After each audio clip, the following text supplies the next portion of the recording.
तो yo what's up Kings and queen's.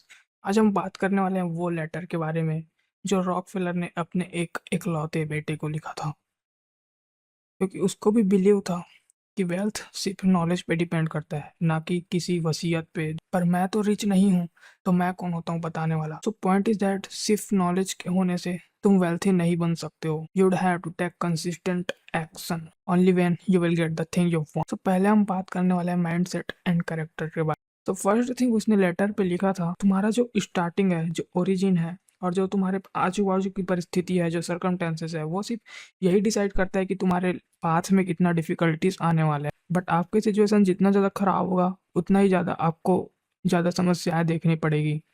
हालांकि समस्याएं सबके लाइफ में आती है, but ability, character and ambition, ये जो चीज़ होती है वो डिसाइड करता है कि तुम कहाँ पहुँचोगे।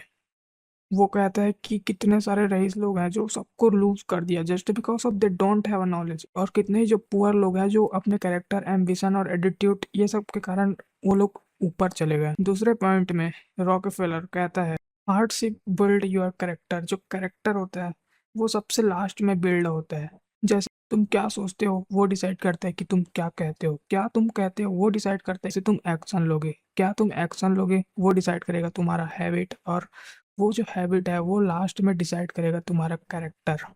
जितना ज़्यादा हार्डशिप तुम देखोगे, फेस करोगे, उतना ही ज़्यादा तुम्हारा कैरेक्टर स्ट्रांग बनेगा।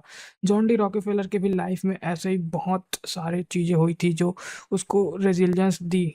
थर्ड पॉइंट यही है कि अपने ह्यूमिलेशन को अपने फ्यूल की तरह यूज़ करो।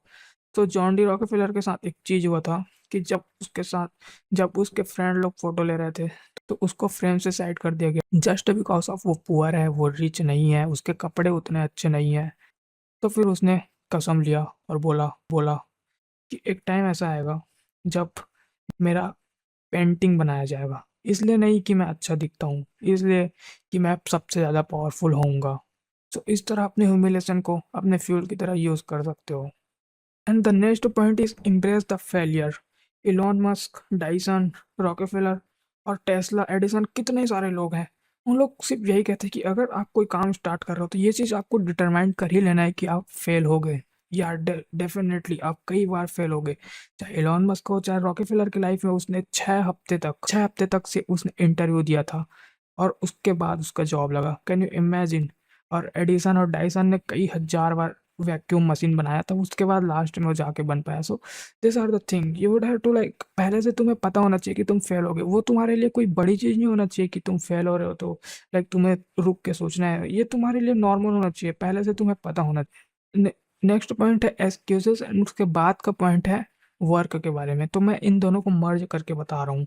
एक्सक्यूजेस तुम क्यों ही बनाओगे, क्योंकि तुम्हें तुम्हारे काम को तुम काम की तरह ले रहे हो, लेकिन तुम्हें ऐसा नहीं करना है। ध्यान से सुनो इस बात को।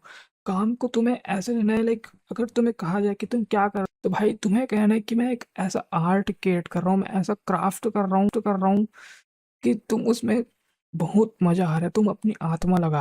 जो काम होता है उसको आपको आर्ट की तरह करना है, एक आर्टिस्ट की तरह। अगर तुम उस काम को वैसे नहीं कर सकते तो वो काम आपके लिए नहीं है। एक आर्टिस्ट को कभी भी अपने काम से कोई थकान भी नहीं होता, ना ही आप अपने काम से उसको कुछ डीमोटिवेशन होता है। वो बस उसको कर रहा है क्योंकि उसमें उसकी आत्मा मिला हुआ है। अगर ऐसा चीज आपको किसी काम से आता है तो सिर्फ वो काम आपके लिए है।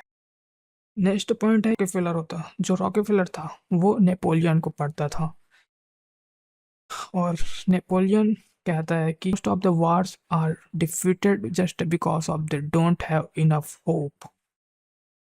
तो आपको होप सबसे ज़्यादा रखना है, चाहे माइकल जैक्सन हो, चाहे कितने भी ग्रेटेस्ट पर्सन हो। वो सिर्फ और सिर्फ बिलीफ के बारे में बात करते हैं। बिलीफ एक ऐसा चीज़ है जिस पे आपको स्टडी करना चाहिए। इस पे स्टडी करोगे तो आपको चीज़ें खुद ब खुद क्लियर हो जाएगा। Next point is success is cycle not the destination.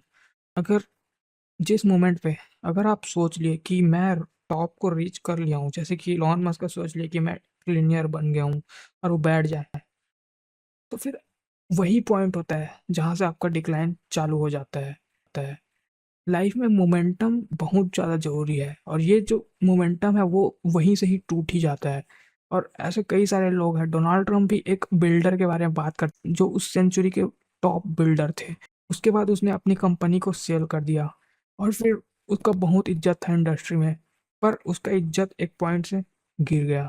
उसने क्या सोचा कि दूसरे लोग मेरे कंपनी को उतना आगे नहीं बढ़ा पाए जितना मैं आगे बढ़ा के इनको सेल किया था। तो उसने अपने टेक कंपनी को टेक ओवर किया और फिर से उसको बिल्ड अप करने का कोशिश किया। लेकिन क्या हुआ? कुछ नहीं हुआ। उसका इज़्ज़त वहीं से खत्म, खत्म।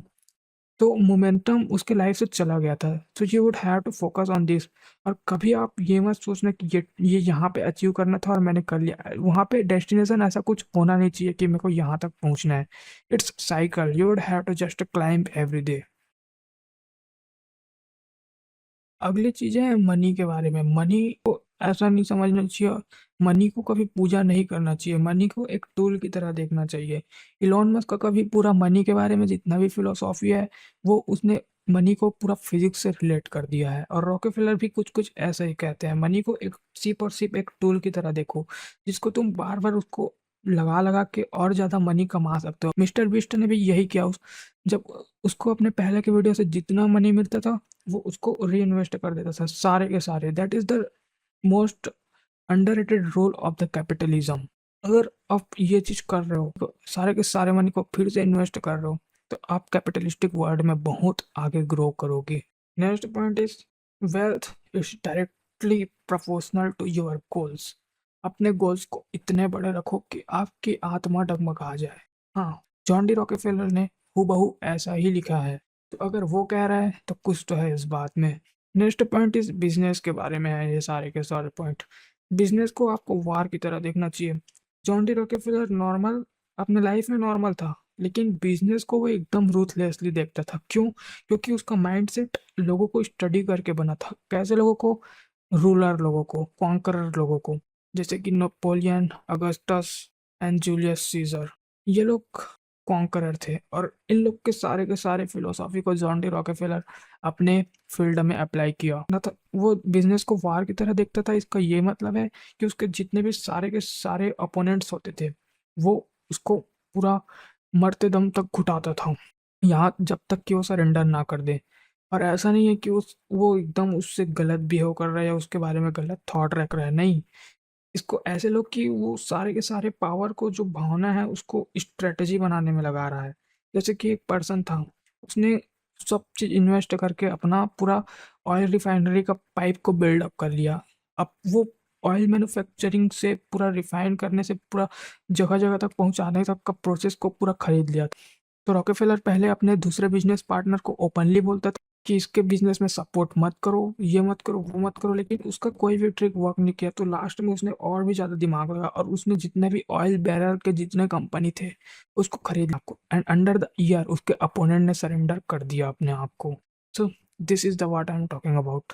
ऐसे ही इसी रूथलेसनेस के कारण वो अपने बिज़नेस एम्पायर को रख पाया बहुत लंबे समय तक। So you would have to ruthless in what you are doing. Rockefeller Machiavellian को भी रेट करता था और इसी से उसने अपना नेक्स्ट पॉइंट लिखा है कि अपने जो स्ट्रेंथ है उसको हमेशा प्रोजेक्ट करते रहो, हमेशा दूसरे लोग को दिखलाते रहो। क्योंकि मैकियावेलियन डायरेक्ट कहता है कि चीज़ें हमेशा साथ नहीं रहता, चीज़ें हमेशा वार के रूप में रहता है। लोग लोग एक दूसरे को अपोनेंट समझते हैं, एक दूसरे को मारने काटने के लिए रेडी है। वो तो बस कुछ चीज़ें होती है जैसे समाज और ये सब उसको रोक रही होती है। अगर ये सब ना हो ना, तो लोग जानवर की तरह एक दूसरे को मार काट के खा जाएंगे।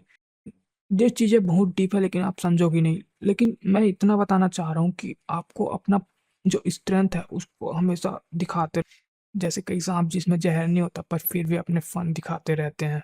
This is what I want to say. Next point is surround yourself with the top of the top people, best of the best people. जितने भी ये टॉप ऑफ द लोग हैं, सैम अल्टमैन, इलॉन मस्क और history के भी जितने Napoleon, वो सब अपने आप को सराउंड करते थे जो बेस्ट होते थे उसके भी बेस्ट लोगों से। Next point is purpose is everything. A man without a purpose is nothing in this world. अगर आप में पर्पस नहीं है तो आप कोई लड़की नहीं हो कि आपको अटेंशन मिले। If you are a man, your purpose is everything. Take full responsibility of your business. अगर आप जो भी कर रहे हो अपने लाइफ में उसका पूरा का पूरा रिस्पॉन्सिबिलिटी आपको लेके चलना है।